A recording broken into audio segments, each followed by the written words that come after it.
Shalom, shalom, shalom, shalom, mes chers frères et sœurs à travers le monde, soyez bénis, que la grâce et la paix du Seigneur soient avec chacun d'entre nous.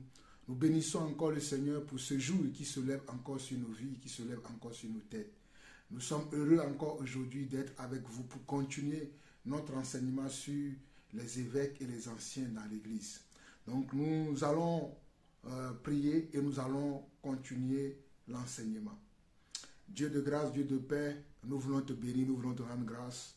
Nous voulons te dire merci parce que ton amour nous inonde, parce que ta vie est en nous, Papa. Père, merci pour tout ce que tu fais dans notre vie. Merci pour le vouloir et le faire que tu mets en nous. Merci Seigneur pour la bonne santé que tu nous accordes. Merci Seigneur pour le pain quotidien que tu nous donnes. Et merci Seigneur parce que tu nous préserves du malin. Tu nous préserves des incidents et des accidents. Tu veilles sur chacune de nos vies afin que chacun d'entre nous puisse mener, Seigneur Dieu, sa vie à bon port, Papa. Père éternel, nous voulons te remettre ce moment dans lequel tu vas encore nous enseigner, tu vas encore nous éduquer, tu vas encore nous inculquer tes valeurs. Voilà pourquoi nous sommes, Seigneur Dieu, attentifs à toi. Nous ouvrons nos cœurs, nous ouvrons nos oreilles, nous ouvrons nos esprits afin que nous puissions être connectés à toi et d'apprendre de toi.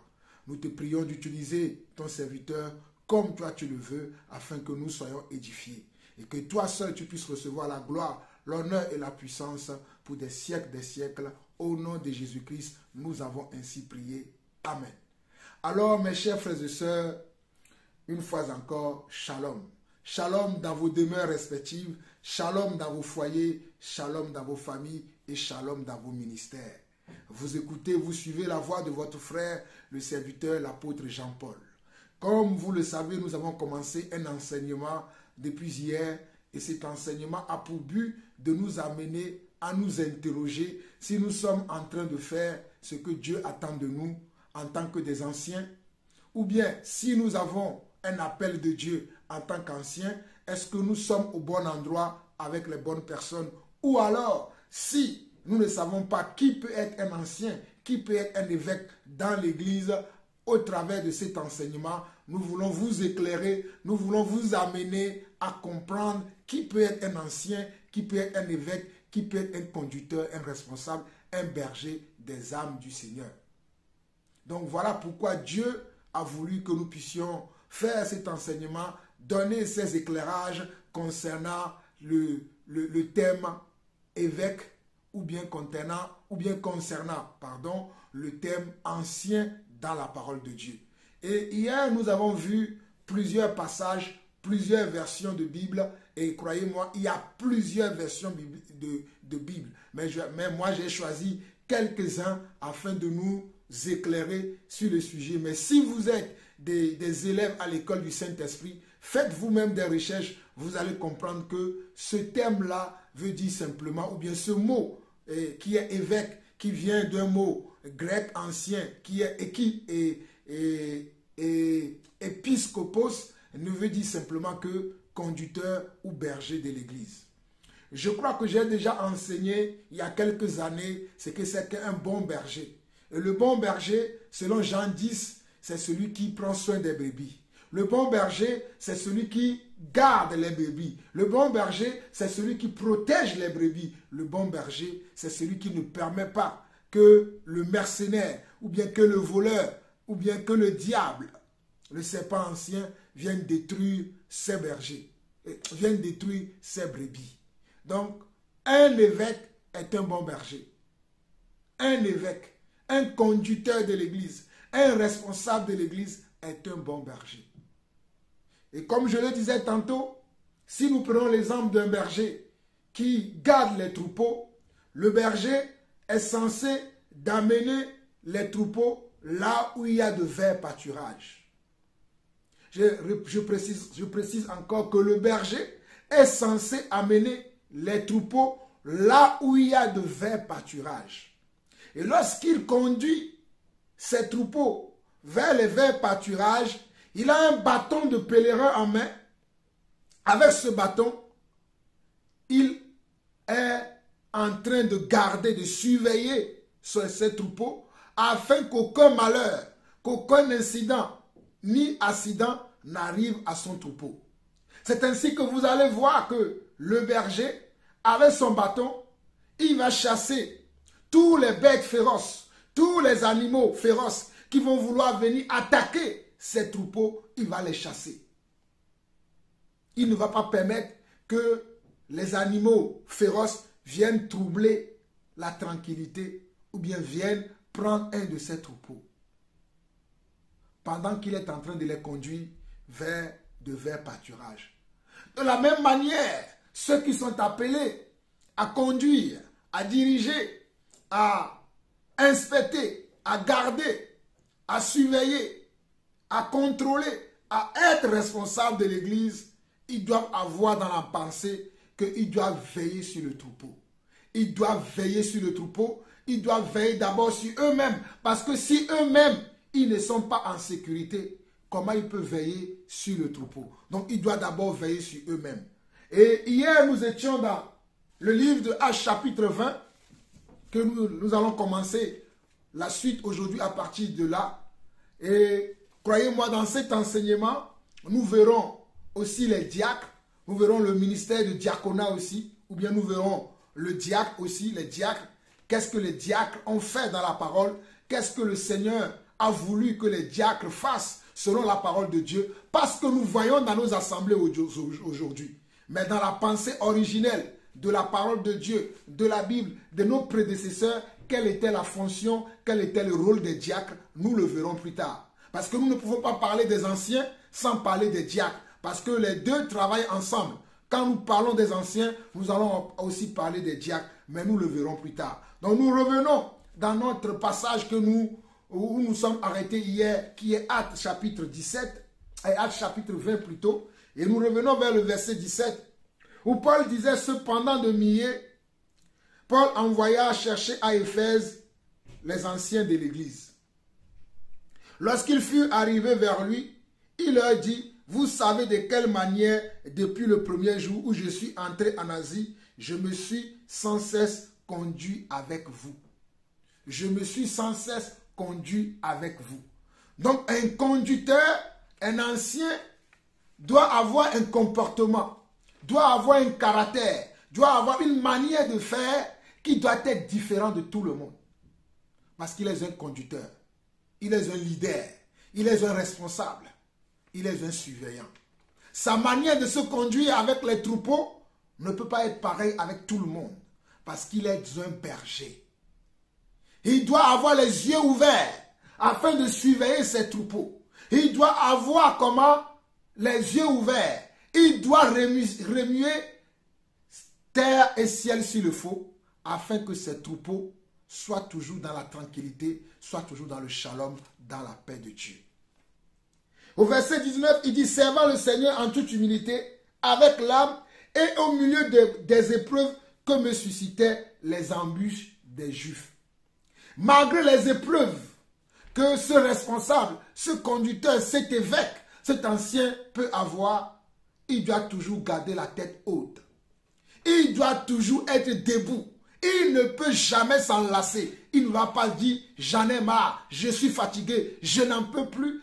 Dans l'armée du Seigneur, on ne regarde pas en arrière. On avance seulement. Malgré les difficultés, malgré les oppositions, malgré les épreuves que nous allons rencontrer en exerçant cette fonction, nous n'avons pas le droit de reculer.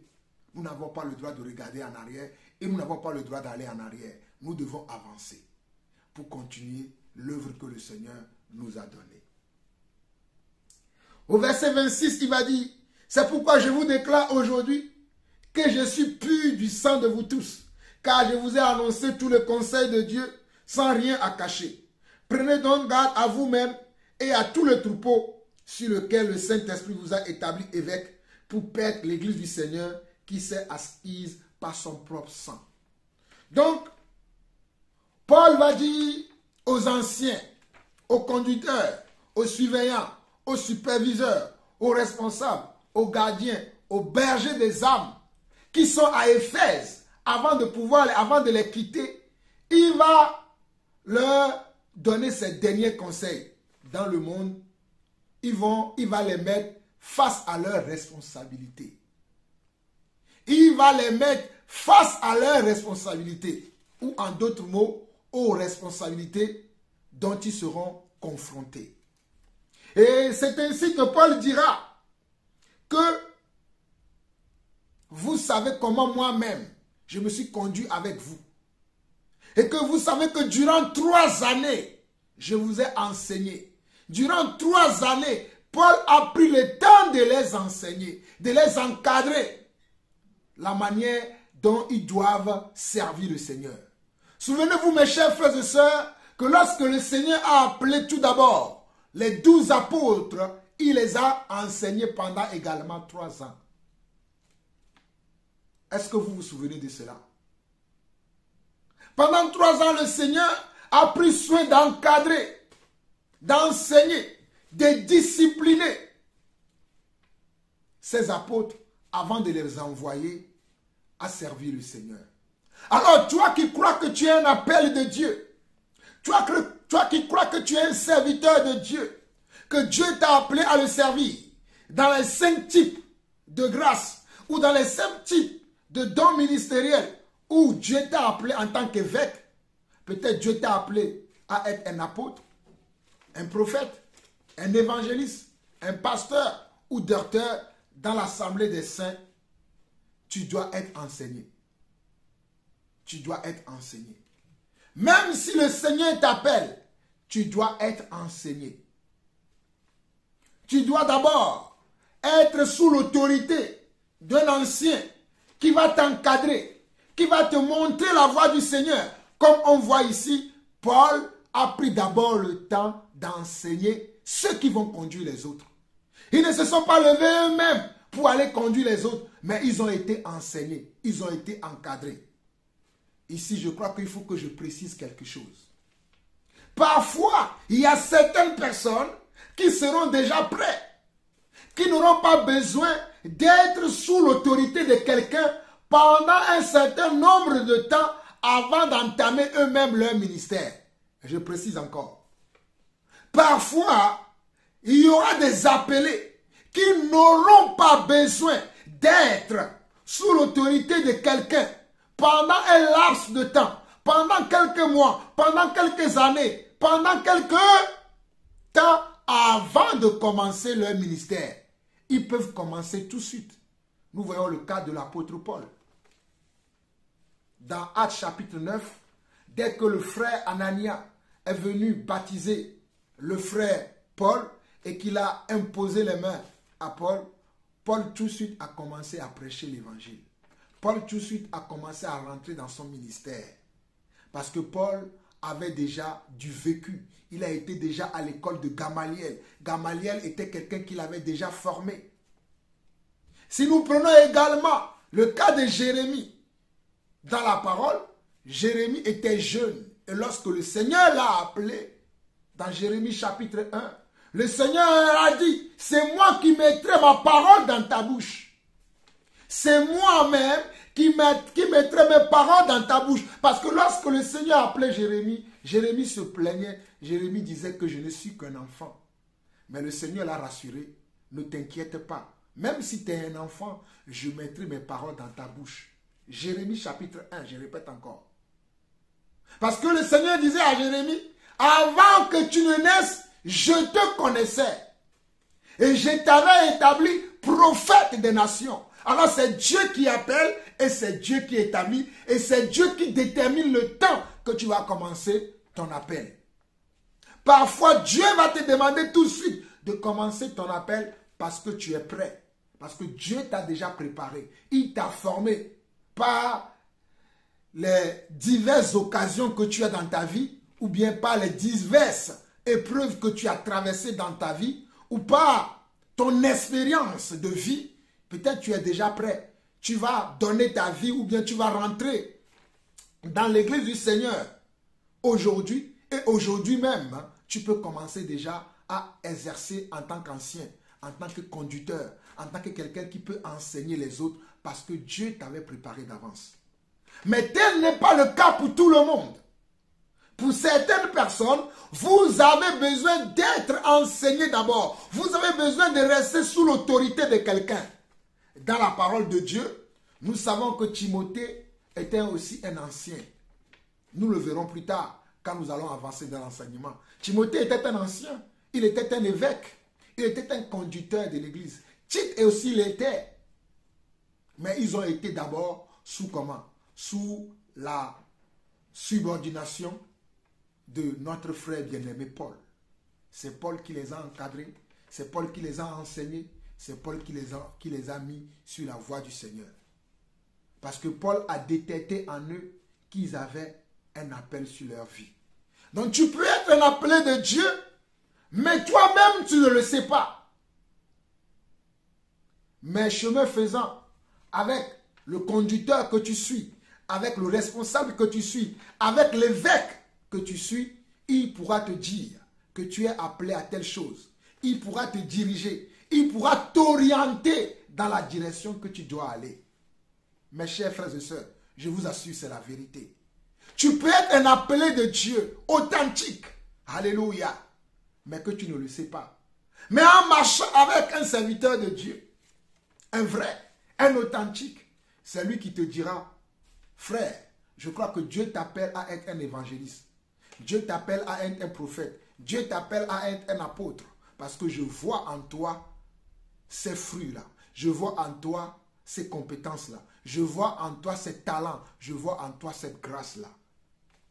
Et pendant que le temps va arriver, il te dira, c'est bon, vas-y, fais ton œuvre. Cela peut aussi arriver. Donc ne pensez pas que parce que vous êtes appelés aux 5 types d'appels ministériels qui existent dans le corps du Christ, que tout de suite, vous pouvez commencer à parler aux gens. Vous pouvez commencer à encadrer, à enseigner les gens. Parfois, Dieu vous demandera, ou bien parfois, vous devez être sous l'autorité de quelqu'un pendant un temps. Vous devez être sous l'autorité de quelqu'un. Quelqu'un doit vous diriger, quelqu'un doit vous conduire. Et comme je le disais tout à l'heure, que certains d'entre nous, nous sommes appelés, mais nous l'ignorons. Nous ne savons pas que nous sommes appelés. Dieu nous pousse à faire des choses. Dieu nous montre des choses à faire. Dieu nous révèle des révélations que nous devons partager avec les gens. Mais nous ne connaissons pas si nous ne savons pas que c'est Dieu qui nous parle. Déjà, nous n'arrivons pas à distinguer si c'est Dieu qui nous parle ou bien si c'est la chair, si c'est notre chair qui nous parle. Dans cet exemple, nous pouvons voir le jeune prophète Samuel lorsqu'il était encore sous les services du sacrificateur Élie. Lorsque Samuel était encore sous la subordination du serviteur Élie, du sacrificateur Élie, un jour il dormait et le Seigneur l'a appelé, Samuel, Samuel, Samuel. Samuel s'est levé, il a couru, il est allé vers Élie. Il pensait que c'est Élie qui l'appelait. Et Élie l'a dit, je ne t'ai pas appelé, va te coucher encore. Quand il est parti se coucher, une énième fois, il entend encore la voix. Samuel, Samuel, Samuel, il se leva encore et il va voir encore le prophète et le sacrificateur Élie. Et le sacrificateur va lui dire encore, je ne t'ai pas appelé, va te coucher. C'est ainsi que Samuel, et c'est ainsi que Élie saura que, cet homme qui est avec moi, Dieu l'appelle à le servir. Dieu l'appelle lui aussi à le servir. C'est ainsi que le sacrificateur Élie dira à Samuel, la prochaine fois que tu vas te coucher et que tu entendras notre Seigneur, tu attendras le Seigneur t'appeler encore. Samuel, Samuel, tu lui diras, Seigneur, parle, ton serviteur t'écoute. Seigneur, parle, ton serviteur t'écoute. Parce qu'à cette époque, ceux qui apportaient la parole de Dieu n'étaient que des prophètes. Ils étaient les messagers que Dieu envoyait. C'est-à-dire Dieu leur donnait un message qu'ils doivent aller transmettre au peuple.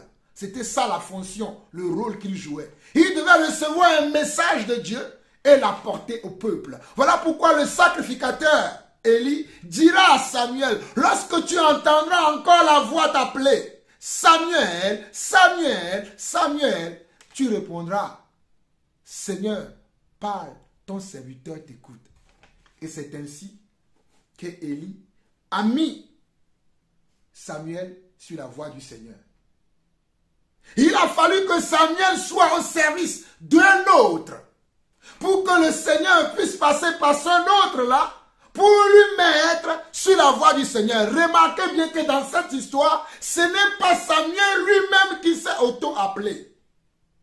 Et ce n'est pas Élie lui-même qui lui a dit, va faire n'importe quoi. Élie a compris, selon ce qui se passait, que le Seigneur est en train d'appeler l'enfant pour le servir.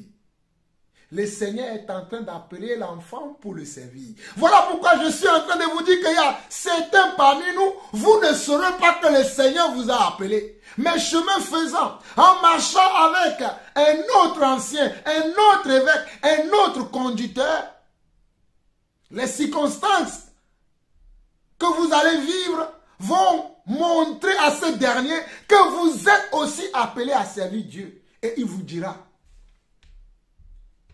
vous êtes aussi appelé à servir Dieu. Allez servir Dieu. Alléluia. Mes chers frères et sœurs à travers le monde, moi j'ai vécu ces choses. Je vous dis la vérité, j'ai vécu ces choses où plusieurs anciens, à plusieurs reprises dans ma vie, m'ont dit que Dieu t'a appelé à le servir.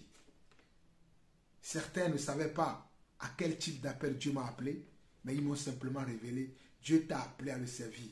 Va consulter Dieu. D'autres m'ont dit des choses qui ne sont pas vraies et certains m'ont dit des choses qui sont vraies. Je ne rentrerai pas dans les détails, que chacun cultive sa communion avec Dieu. Alléluia. Si vous êtes né d'eau et d'esprit, communiez avec Dieu, parlez avec Dieu. Dieu est notre Père, il révèle tout à ses enfants. Et si nous revenons dans le passage que nous sommes en train de lire, où Paul dit que il a fait venir les anciens et il leur a parlé. Remarquez bien qu'à partir du verset 29 de Actes chapitre 20, Paul va dire ceci. Je sais qu'il s'introduira parmi vous, après mon départ, des loups cruels qui n'épargneront pas le troupeau. Je sais qu'après mon départ, il s'introduira parmi vous des loups cruels qui n'épargneront pas le troupeau.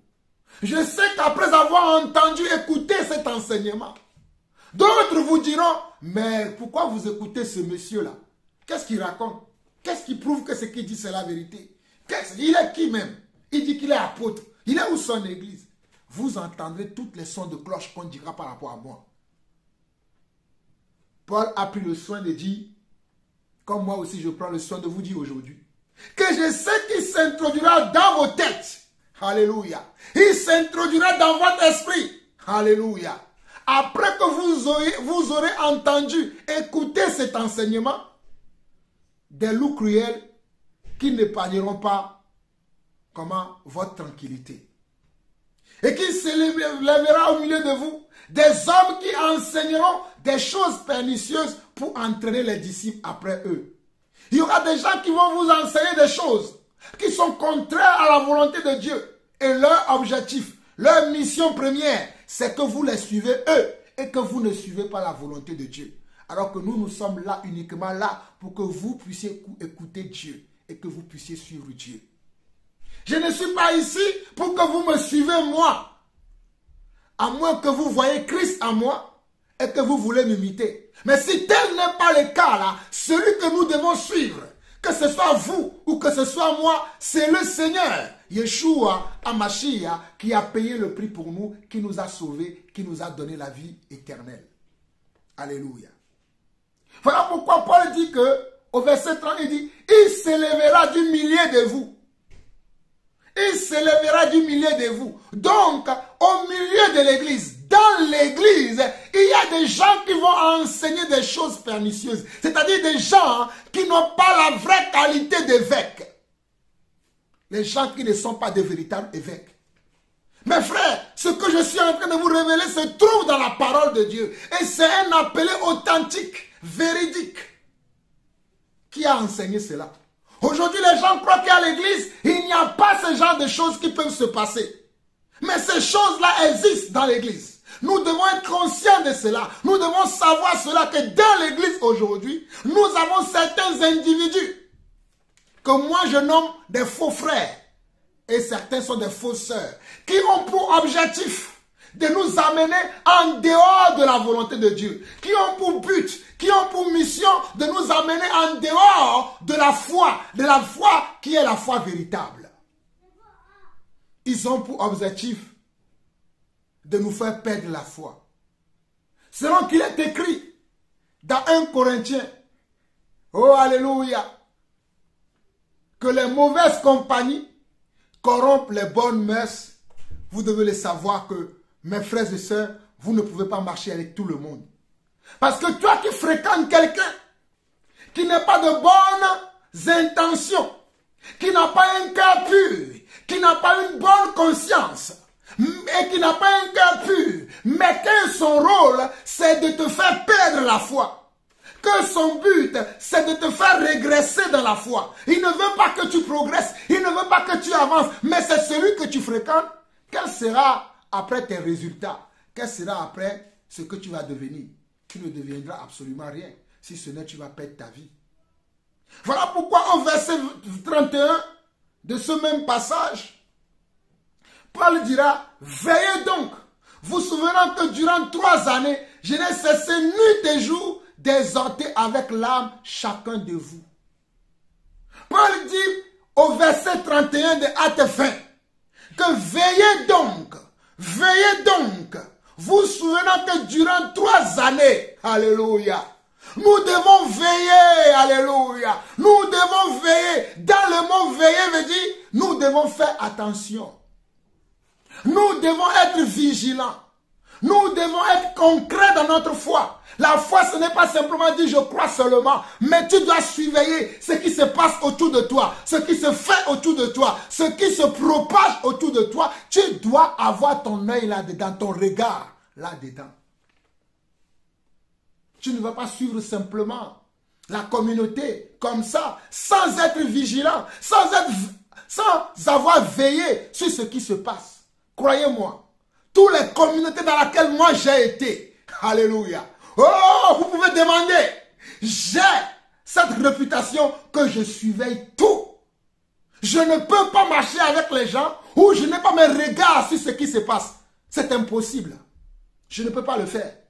Si je marche avec des individus, sous prétexte que nous sommes des enfants de Dieu et que nous voulons faire la volonté de Dieu, je dois veiller sur ce qui se passe.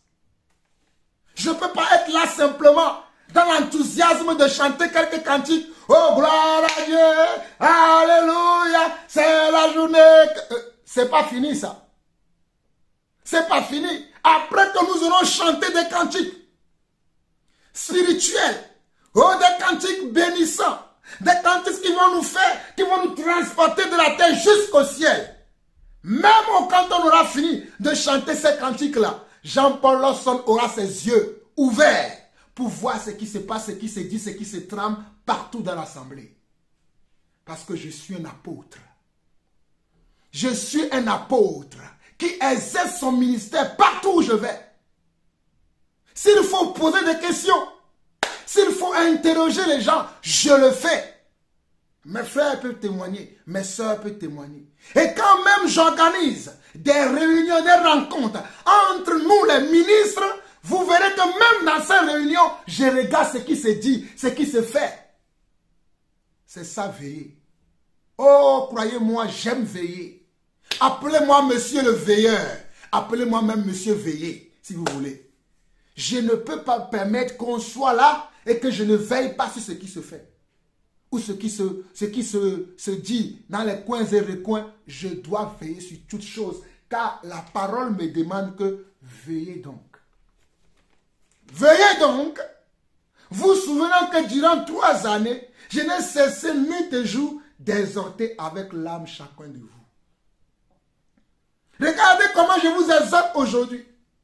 Oh, il n'y a que peut-être des larmes qui vont couler dans mes yeux et que vous saurez que je suis dans la même disposition d'esprit que mon prédécesseur Paul.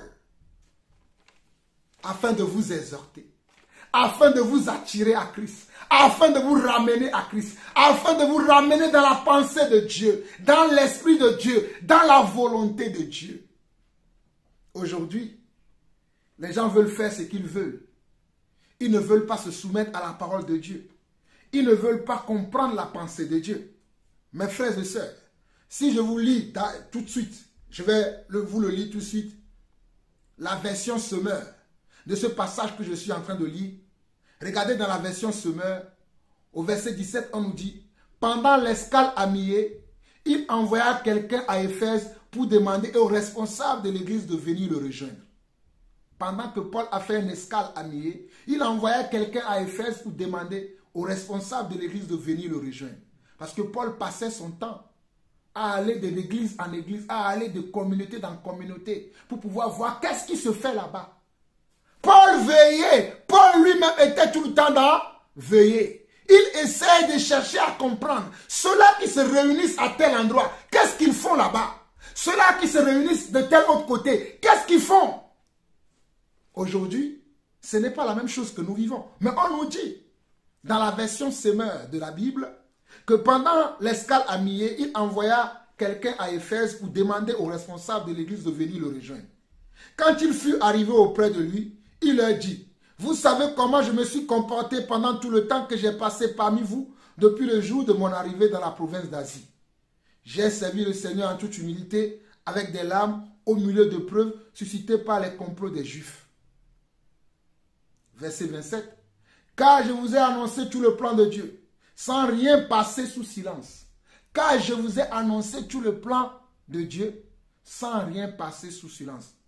Veillez donc sur vous-même et sur tout le troupeau de l'Église que le Saint-Esprit a confié à votre garde. » C'est le Saint-Esprit qui nous confie les gens. Et regardez bien que dans ce passage, Paul a appelé les responsables. Il n'a pas appelé toute l'Église, mais il a appelé les responsables. Ceux qui doivent être comment? Ceux qui maintiennent l'ordre dans l'Église. Ceux qui doivent être des veilleurs, des surveillants de l'Église. C'est eux que Paul a appelés. Au verset 28, dans la version Semeur, Paul dit, « Veillez donc sur vous-même et sur tout le troupeau de l'Église que le Saint-Esprit a confié à votre garde, comme de bons bergers. » Regardez, comme de bons bergers. Comme de bons bergers, prenez soin de l'Église de Dieu qui s'est acquise par son sacrifice. Je le sais. Quand je ne serai plus là, je le sais. Quand je ne serai plus là, je le sais. Quand je ne serai plus là, des loups féroces se glisseront parmi vous et ils seront sans pitié pour le troupeau. De vos propres rangs surgiront des hommes qui emploieront un langage mensonger pour se faire des disciples. Regardez, de vos propres rangs surgiront des hommes qui emploieront un langage mensonger pour se faire des disciples. C'est-à-dire au milieu de vous là, il y aura certains qui auront un langage mensonger, alléluia. Ils auront un langage mensonger pour se faire des disciples. Verset 31, il dit, soyez donc vigilants. Soyez comment? Vigilants. Et on a dit non. Dites, oh, c'est l'amour. L'amour ne se somme pas le mal. Mais l'amour accepte tout, l'amour croit tout. C'est ce que Paul a dit. Et pourtant, c'est Paul qui nous a montré le vrai amour de Dieu. Il dit, soyez donc vigilants. Rappelez-vous que pendant 3 années, rappelez-vous, ah là là, j'aime la parole de Dieu. Il dit, soyez vigilants. Mais rappelez-vous que durant 3 années, 3 years, 3 années, 3 years, la nuit comme le jour, je n'ai cessé de vous conseiller un à un et parfois même avec les larmes. Je n'ai cessé de vous conseiller un à un, parfois même avec les larmes. Oh, Dieu seul sait. Quand je reçois des frères et sœurs, comment je les conseille avec des fois des larmes. Des fois je pleure quand je conseille des frères et sœurs. Des fois je pleure parce que j'ai pour ambition que ces frères et sœurs puissent avoir accès au royaume de Dieu. Voilà pourquoi même s'il faut que je pleure des fois, je pleure. Parce que je veux vous voir sauvés. Je ne veux pas vous laisser à la merci de notre ennemi commun à nous tous, le diable. Je ne veux pas vous laisser dans la main de notre ennemi, mais je veux que chacun de nous soit libre et que nous demeurions dans la voie du Seigneur. Voilà pourquoi Paul dira ici, au verset 31, selon la version de la Bible Semeur, verset 31 du chapitre 22 Actes, il dira, soyez donc vigilants. Rappelez-vous que pendant 3 années, la nuit comme le jour, je n'ai cessé de vous conseiller un à un et parfois avec des larmes. Et parfois avec des larmes. Donc nous voyons bien que dans la version Semeur, Paul dit la même chose. Paul encourage ses frères et sœurs et Paul encourageait ses frères qui sont appelés à être des responsables, des surveillants, des conducteurs, des anciens, des évêques. Il les a conseillés de la bonne manière en leur témoignant comment lui-même il se comportait. Ceux qui me posent la question souvent, frère, pourquoi tu aimes beaucoup parler de toi? Je l'ai appris de Paul. Parce que Paul et moi, nous avons le même ministère. Je l'ai appris également de Jean. Je l'ai appris également de Pierre. Parce que nous devons parler de nous-mêmes ce que nous faisons. Nous ne pouvons pas parler de quelqu'un d'autre. Je ne peux pas parler que de moi-même dans ce que je fais. Je ne pourrais pas parler de Pierre. J'aime Pierre. Hein? Je ne pourrais pas parler je ne sais pas, de Patrick. J'aime Patrick. Je ne pourrais pas parler de Samson. J'aime Samson. Je ne pourrais pas parler de je ne sais pas qui. Mais je ne pourrais parler que de moi-même. Car je veille d'abord sur moi-même afin de veiller également sur le troupeau que Dieu m'a confié. Ou sur le ministère que Dieu m'a donné. Alors Paul dit bien ici, verset 31 de Actes 20, soyez donc vigilants. Rappelez-vous que pendant 3 années, la nuit comme le jour, je n'ai cessé de vous conseiller un à un et parfois même avec larmes. Et parfois même avec larmes. Donc un vrai serviteur de Dieu qui cherche le bien-être de ses troupeaux va même verser des larmes s'il le faut parce qu'il veut sauver sa communauté. Pas lui toutefois, mais la grâce de Dieu en lui va lui permettre de vous prodiguer les conseils qu'il faut, de vous prodiguer la pensée de Dieu, de vous montrer la voie du Seigneur. Même si parfois, il le fera malgré lui. Mais il a pour objectif de vous amener dans l'éternité, de vous amener dans la face du Seigneur, de vous amener au royaume de Dieu. Alors, mes frères et sœurs, arrivés à ce niveau, tout le monde ne peut pas dire aujourd'hui que je suis ancien. Arrivé à ce niveau-là, vous reconnaîtrez avec moi que tout le monde ne peut pas dire que je suis un évêque. Comme quand j'ai commencé cet enseignement, j'ai dit que ceux t'appellent, cette grâce est donnée à quelques-uns.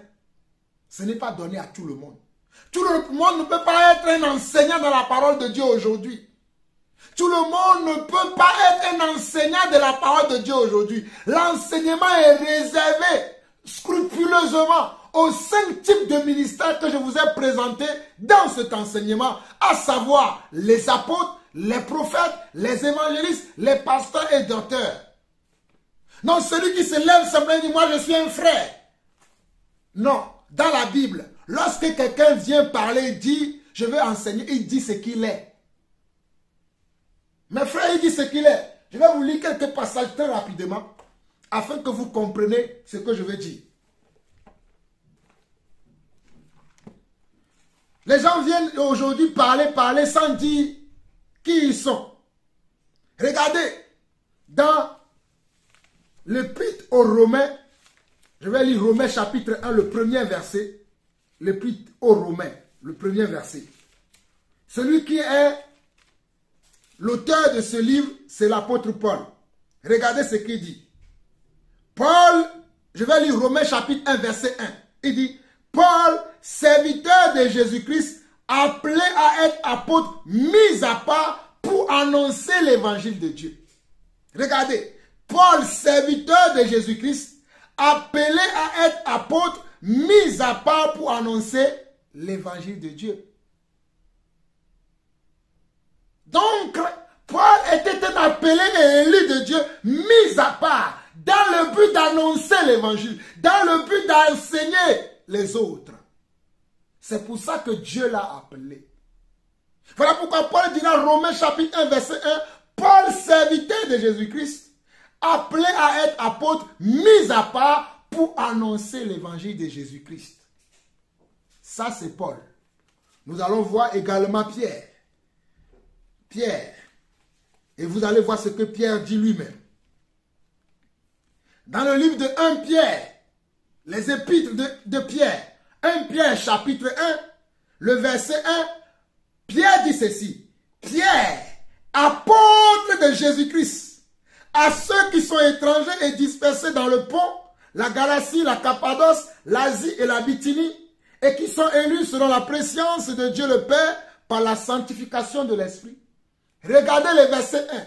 Pierre dit, Pierre, apôtre de Jésus-Christ. Pierre, apôtre de Jésus-Christ, à ceux qui sont étrangers et dispersés dans le Pont, la Galatie, la Cappadoce, l'Asie et la Bithynie. Pierre se présente d'abord à ces frères-là qui sont en Asie, qui sont dans la Bithynie, la Cappadoce, la Galatie. Souvenez-vous que Paul aussi a été chez les Galates. Hein? Mais Pierre aussi écrit à ces gens-là. Mais il dit qui il est d'abord. Il précise quelle grâce il a. Il a la grâce d'apôtre. Et il le dit. Un dernier passage très rapidement. Nous allons voir le livre de 2 Jean. 2 Jean, le deuxième épître de Jean, le premier verset. Le deuxième épître de Jean, le premier verset. Jean dit, l'ancien Aquiria, l'élu, et à ses enfants que j'aime dans la vérité, et ce n'est pas moi seul qui les aime, mais aussi tous ceux qui ont connu la vérité à cause de la vérité qui demeure en nous et qui sera avec nous pour l'éternité. Là, ici, au lieu que Jean emploie apôtre, il dit l'ancien. Au lieu que l'apôtre Jean emploie le terme apôtre, il dit l'ancien. Aquiria, l'élu, et à ses enfants que j'aime dans la vérité.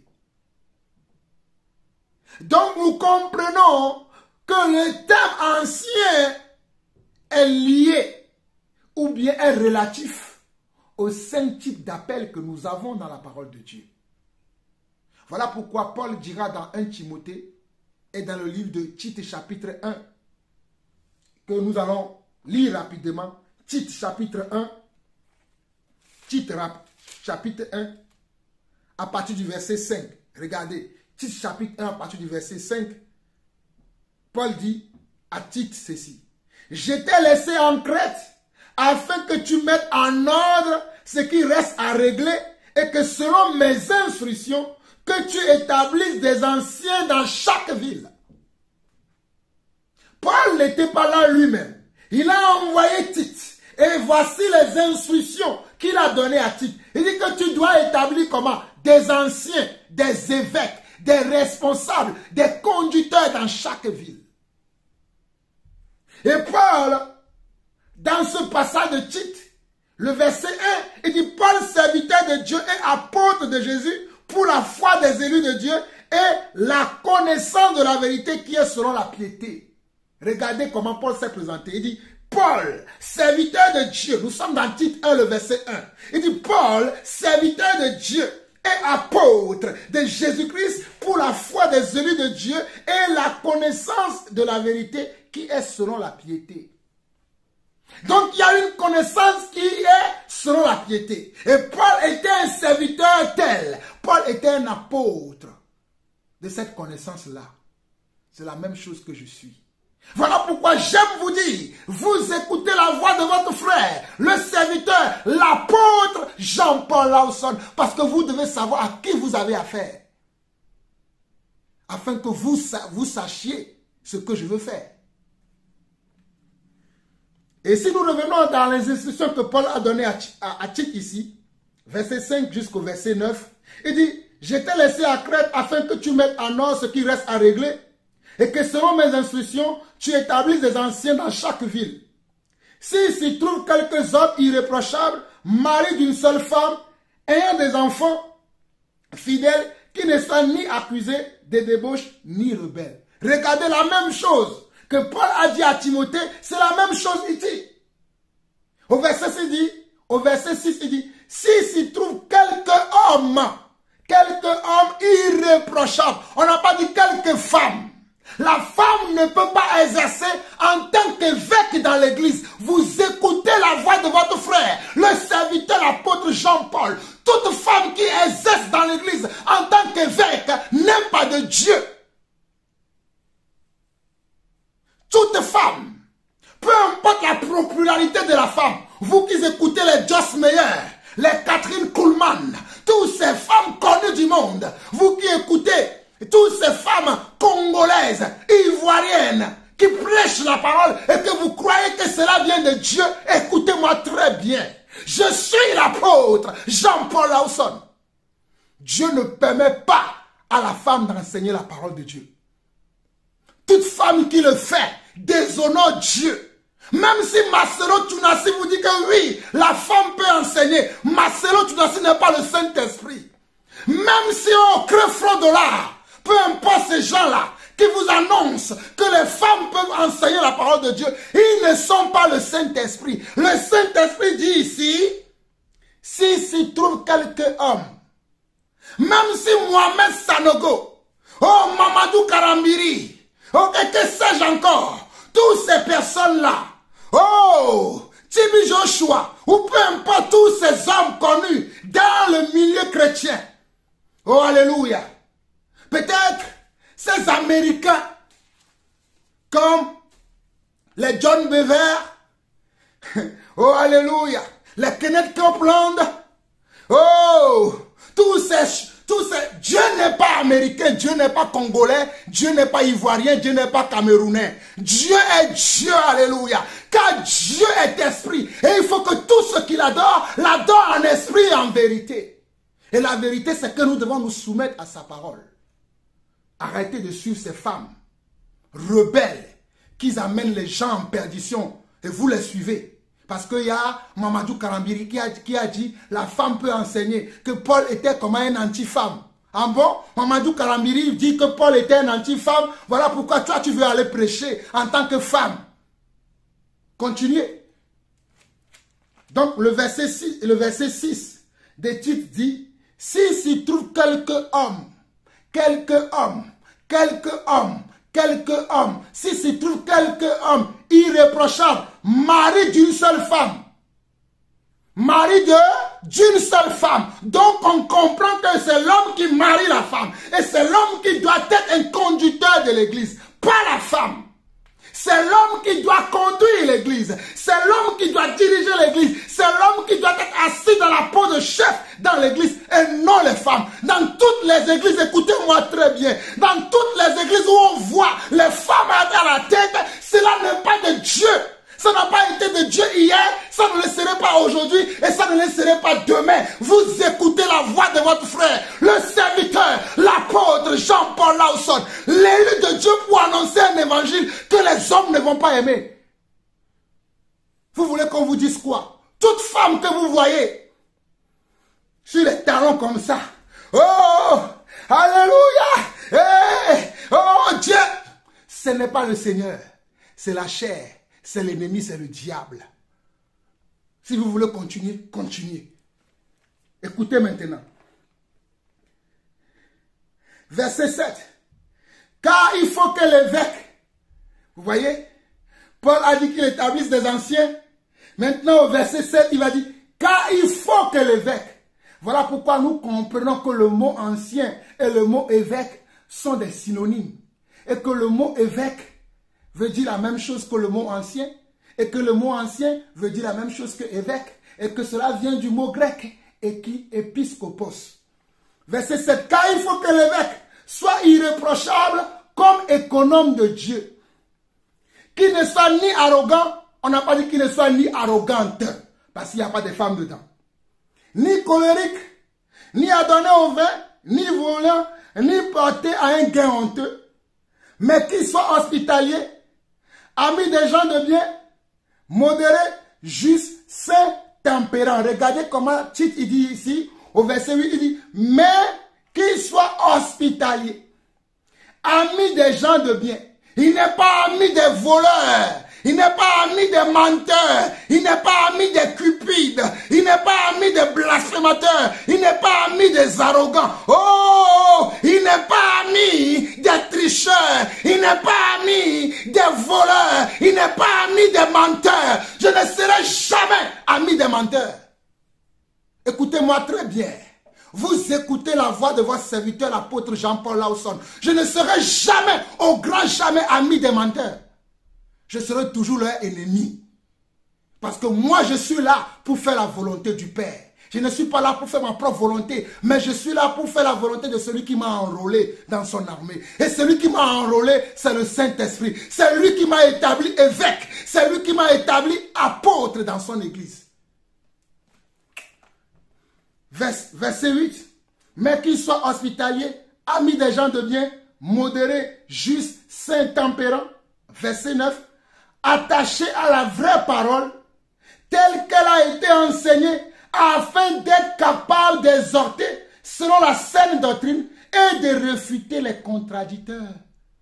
Regardez le verset 9. Attaché comment? À la vraie parole. Attaché à la vraie parole. Voilà pourquoi je suis attaché à la vraie parole. Oh Rabakaya. Imatorobo Sanna Ramayaria. Imatori Kaimasota. Rekei Ramashanda Ramaba. Roboyo Sono Robokoriba. Yerabashima Yakona Ramasete. Je suis tellement attaché à la vraie parole que je peux même. Alléluia. Mais séparer de tout ce qui n'est pas conforme à la parole. Parce que c'est ça la vérité. C'est ça la vérité. Il est écrit, attaché à la vraie parole, telle qu'elle a été enseignée, afin d'être capable d'exhorter selon la sainte doctrine et de réfuter les contradicteurs. Voilà pourquoi j'aime réfuter les contradicteurs. Voilà pourquoi j'aime dire aux contradicteurs, taisez-vous. Voilà pourquoi j'aime dire aux contradicteurs, taisez-vous. Verset 10. Il y a en effet surtout parmi les circoncis. Regardez. Le verset 10 de Tite. Il y a en effet parmi les circoncis. Ça veut dire il y a en effet dans l'église. Il y a au milieu des croyants. Il y a au milieu des élus. Il y a au milieu des appelés de Dieu. Beaucoup de gens rebelles, de vains discoureurs et des séduceurs auxquels il faut fermer la bouche. Verset 11, je m'arrête là. Il y a en effet surtout parmi les circoncis.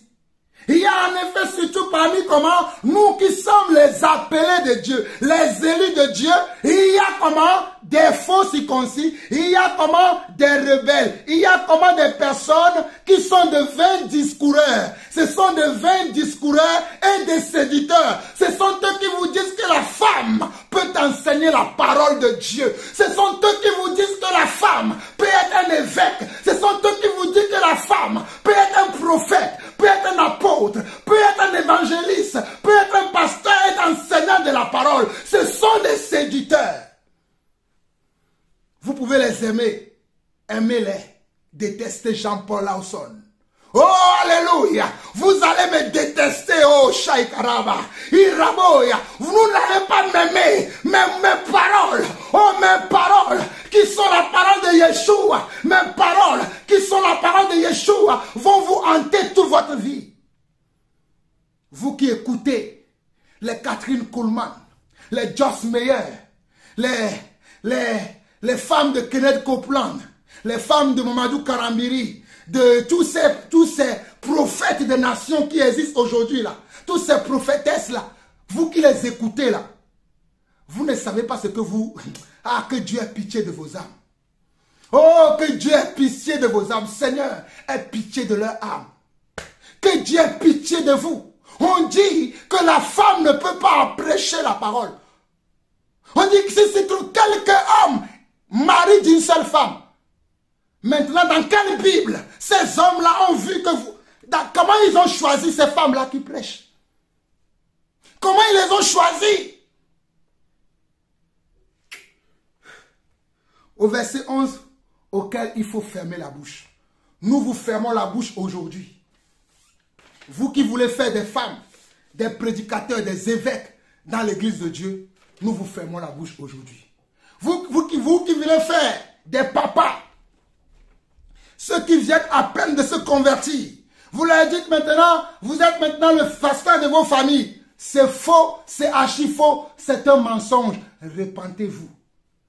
Nous aussi, nous l'avons fait dans le passé. Après avoir compris que ça, ce n'est pas la volonté de Dieu, nous nous sommes repentis et nous marchons maintenant que dans la volonté de Dieu. Quelqu'un qui vient juste d'être converti, vous lui dites, va enseigner ta famille. Mais il va enseigner sur quelle base, puisque lui-même n'est pas encore enseigné. Vous lui dites, tu peux conduire ta famille. Tu es maintenant le berger de ta famille. Mais non, mais c'est faux. Il doit s'asseoir dans l'église pour être formé. Il doit s'asseoir et vous devez faire comprendre à ce dernier, que ce soit lui ou sa famille, ils doivent tous vous écouter. Jusqu'à ce que Christ soit formé en eux. C'est ça la vérité. Mais il peut arriver qu'il y a des personnes que nous recevons. Il y a des personnes que nous baptisons. Ou bien que nous baptisons. Soit des appelés authentiques du Seigneur. S'ils sont prêts, ils peuvent exercer leur ministère. Mais s'ils ne sont pas prêts, ils doivent rester encore sous l'autorité d'un ancien pendant un certain laps de temps avant de commencer leur ministère. Mais nous ne pouvons pas dire que tout le monde est un ancien. Nous ne pouvons pas le dire, mes frères et sœurs. Nous ne pouvons pas dire que tout le monde est un ancien. Nous ne pouvons pas dire que tout le monde peut enseigner la parole de Dieu. Nous ne pouvons pas dire absolument que tout le monde est un prédicateur de l'évangile. Nous ne pouvons pas, sous prétexte que Jésus a dit, allez faire de toutes les nations, les disciples, les baptisant au nom du Père, du Fils et du Saint-Esprit, et enseignez-leur ce que je vous ai prescrit, et que vous prenez ce verset-là, vous le sortez de ce contexte, pour dire à tout le monde maintenant, vous pouvez prêcher l'évangile, c'est faux. Ceux à qui le Seigneur a dit ça, c'était les 12 apôtres. Ceux à qui le Seigneur a dit ça, c'était ceux qui étaient assis dans la peau d'évêque. Ce n'est pas à tout le monde que Christ a dit ça. Un verset que vous sortez de son contexte pour faire de cela un prétexte, pour faire des gens des rebelles à Dieu, Dieu vous demandera des comptes. Dieu vous demandera des comptes. C'est uniquement aux apôtres que Dieu a tenu ce propos-là en disant, allez faire de toutes les nations les disciples, les baptisant au nom du Père, du Fils et du Saint-Esprit et enseignez-leur ce que je vous ai prescrit. Je vous entends aujourd'hui, vous les prédicateurs de Baal, vous les séducteurs, vous les faux frères. Oh non, Christ a dit allez faire de toutes les nations les disciples. Donc tu peux aussi aller évangéliser. C'est ainsi que je vois les femmes abandonner leur foyer dans les trains, les métros, les marchés, avec le micro dans la main. Jésus revient comme s'il n'y avait plus des hommes sur terre. Jésus revient, repentez-vous, repentez-vous. Hey! Vous courez la mort éternelle en plus. Vous courez la mort éternelle. La femme peut faire toutes choses qu'il veut dans la maison de Dieu. Mais pourquoi vous ne voulez pas comprendre que le fait de donner la direction, d'appeler les gens à croire au Christ, cela est réservé uniquement aux hommes? Pourquoi vous ne voulez pas croire à ça? Pourquoi vous ne voulez pas croire? Continuez. Dans le livre de Jacques chapitre 3, verset 1, mes frères, qu'il n'y a pas parmi vous un grand nombre de personnes qui se mettent à enseigner, car vous savez que nous serons jugés plus sévèrement. Le frère Jacques nous exhorte, il dit, mes frères, qu'il n'y ait pas parmi vous un grand nombre de personnes qui se mettent à enseigner, car vous savez que nous serons jugés plus sévèrement. Qu'il n'y ait pas parmi nous un grand nombre de personnes qui enseignent la parole de Dieu, car nous serons, comment? Jugés sévèrement.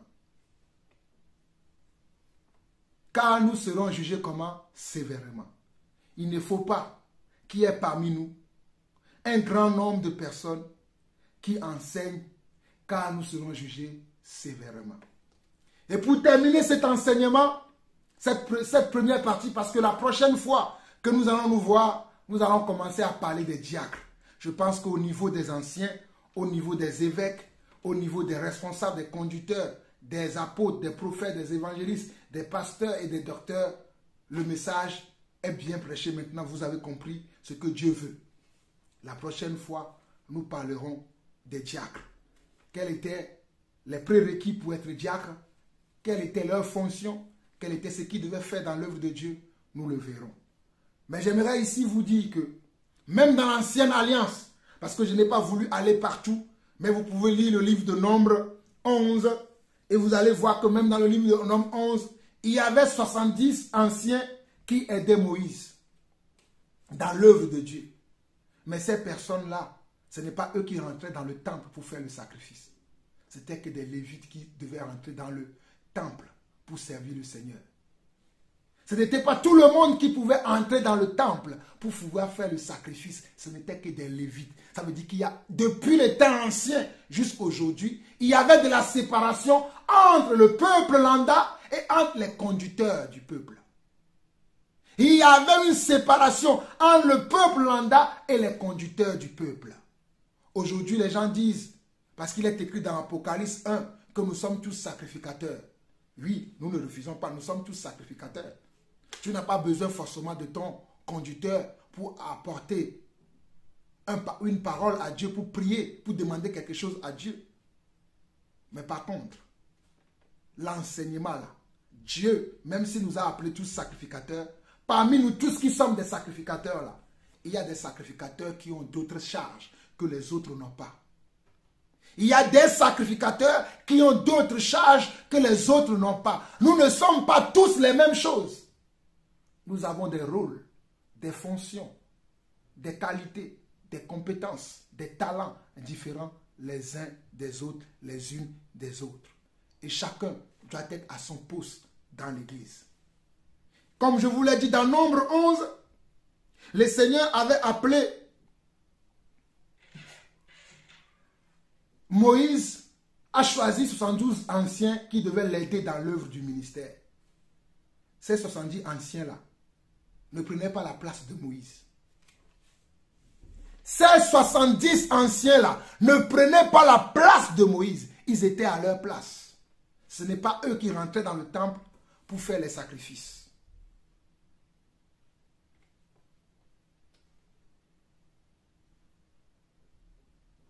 Ce n'est pas eux qui rentraient dans le temple pour faire les sacrifices. Mais c'était Moïse lui-même qui faisait les sacrifices. Et je sais que dans Luc chapitre 10, le Seigneur avait appelé 72 autres disciples qui ont aidé aussi les apôtres à prêcher l'évangile, à prêcher l'évangile partout. Mais pourquoi nous n'avons pas de suite par rapport à ces personnes? Pourquoi nous n'avons pas de suite? Parce que le Seigneur les envoyait 2 à 2. Parce qu'il y en avait parmi eux qui n'ont pas tenu jusqu'au bout. Qui n'ont pas pu tenir jusqu'au bout. Parce qu'ils n'avaient pas été de bons serviteurs de Dieu. Alléluia.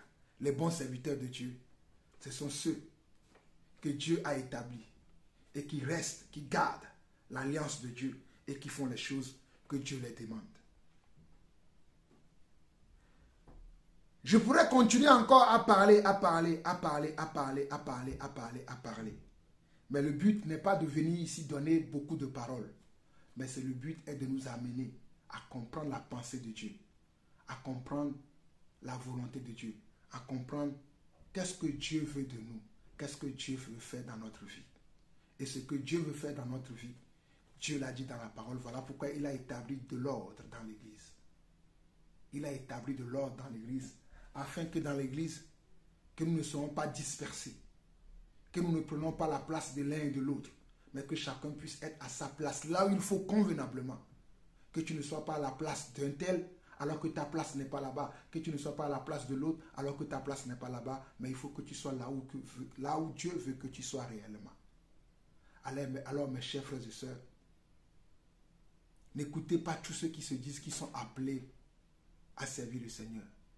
À moins que le Seigneur vous a révélé que celui-ci ou celui-là est vraiment appelé à servir le Seigneur dans les 5 types d'évêques que je vous ai montrés. Et surtout, fuyez les femmes qui prêchent la parole de Dieu. Maintenant, toi qui crois que tu as un appel de Dieu, prie le Seigneur pour que Dieu te dise comment tu dois le servir. Si tu marches avec un serviteur de Dieu, suis-le pas à pas afin qu'il te montre la voie que tu dois suivre, le chemin que tu dois suivre pour servir le Seigneur convenablement. Si tel n'est pas le cas, commence à prier pour que Dieu te révèle ce à quoi il t'a appelé dans sa maison. Nous n'encourageons pas le désordre. Nous n'encourageons pas la séduction. Nous n'encourageons pas, surtout, le mensonge dans l'église. La plupart dans les églises aujourd'hui, parce qu'il y a un frère qui aime souvent donner dans l'église, le conducteur de l'église l'établit ancien. Mais est-ce que toi, conducteur, tu es sûr que celui que tu as établi ancien là est véritablement un ancien? Es-tu sûr que celui que tu as établi véritablement là, es-tu sûr qu'il est véritablement un ancien? Ce n'est pas parce que nous avons des gens qui participent à l'œuvre de Dieu, qui nous aiment, qui veulent collaborer avec nous, qui veulent nous aider, parce qu'ils ont un cœur pour servir Dieu, que cela fait d'eux automatiquement des prédicateurs, des enseignants de la parole de Dieu. Ne peut enseigner que celui que Dieu a établi. Ne peut conduire l'église que celui que Dieu a établi. Parce que c'est Dieu qui établit les enfants qui doivent le servir dans son royaume. Ce n'est pas nous les hommes. Donc arrêtons de vouloir faire des gens ce qui ne sont pas. Et laissons le Seigneur prendre soin de son église. Laissons le Seigneur établir les anciens dans ces églises. Laissons le Seigneur établir les anciens au milieu de nous. Ne prenons pas la place du Seigneur. S'il vous plaît, mes chers frères et sœurs, surtout mes chers frères prédicateurs anciens comme moi, ne prenons pas la place du Seigneur. Laissons le Seigneur lui-même établir des anciens dans chaque communauté. Laissons le Seigneur faire son œuvre dans nos vies. Laissons le Seigneur conduire son église. Ne soyons pas à la place du Seigneur. S'il y a un message à retenir, c'est ça. Que le Seigneur vous bénisse. Père éternel, Dieu d'amour, Dieu de grâce, Dieu de paix, c'est ainsi que nous sommes arrivés ici à la deuxième partie de cet enseignement. Nous continuerons prochainement. Mais Père, je te bénis, je te rends grâce pour la grâce que tu m'as encore accordée aujourd'hui afin d'apporter une fois encore cet éclairage à mes frères et sœurs. Il y avait beaucoup de choses à dire. Et je sais que j'aurai encore beaucoup de choses à dire dans les jours à venir. Mais pour l'instant, Papa, au travers de ce que j'ai pu dire déjà, je prie qu'au travers de ces paroles, que tu puisses susciter des véritables serviteurs de Dieu, des véritables apôtres, prophètes, évangélistes, pasteurs et docteurs au milieu de nous. Que tu puisses, Seigneur Dieu, retrancher ceux qui sont des séducteurs, des menteurs, des discoureurs, des vains discoureurs au milieu de nous, que tu puisses les retrancher. J'aimerais également que nos sœurs se répandent, ceux-là qui ne sont pas à leur place, ceux-là qui sont devenus des prédicateurs, des prédicatrices, alors que tu ne les as pas appelés à cela. Je prie également pour eux, afin qu'ils se répandent et qu'ils viennent dans la volonté parfaite de Dieu. Et Père, ceux-là qui hésitent à rentrer dans le ministère, ceux-là qui sont appelés, ils sont convaincus dans leur cœur que tu les as appelés, mais à cause des dénigrements des uns, des dénigrements des autres, à cause des rabaissements qu'ils ont subis, à cause des intimidations qu'ils ont suivies, ils n'ont plus envie de te servir. Père, je prie aujourd'hui que tu suscites de nouvelles vocations, que tu suscites de nouveaux envies dans la vie de tous ces frères-là, afin qu'ils puissent venir nous aider dans la moisson. Car tu as dit que la moisson est grande, mais il y a peu d'ouvriers. Oh Papa, je t'en supplie encore aujourd'hui. Envoie tes ouvriers dans la moisson. Envoie tes ouvriers dans la moisson. Envoie tes ouvriers dans la moisson, afin que nous puissions, Seigneur Dieu, nourrir ton peuple, nourrir tes brebis, Papa. Toi qui es le bon berger, toi qui es le souverain berger, je t'en supplie encore, Père, aujourd'hui. Envoie, Seigneur Dieu. Envoie, Seigneur Dieu, au Papa. Envoie, Seigneur Dieu, tes envoyés, tes élus dans la mission. Afin, Seigneur Dieu, qu'il y ait toujours de bons enseignements. Afin qu'il y ait toujours, Seigneur Dieu, ceux qui veulent nous édifier ce qui veut nous amener à te connaître et surtout à marcher dans tes voies. Père, pardonne-nous pour nos manquements, pardonne-nous pour nos erreurs, pardonne-nous pour nos égarements et aide-nous à marcher véritablement dans tes voies selon ton esprit, Papa. Reçois la gloire, l'honneur, la puissance pour des siècles. Au nom de Jésus-Christ, nous avons ainsi prié. Amen. Shalom, shalom et shalom.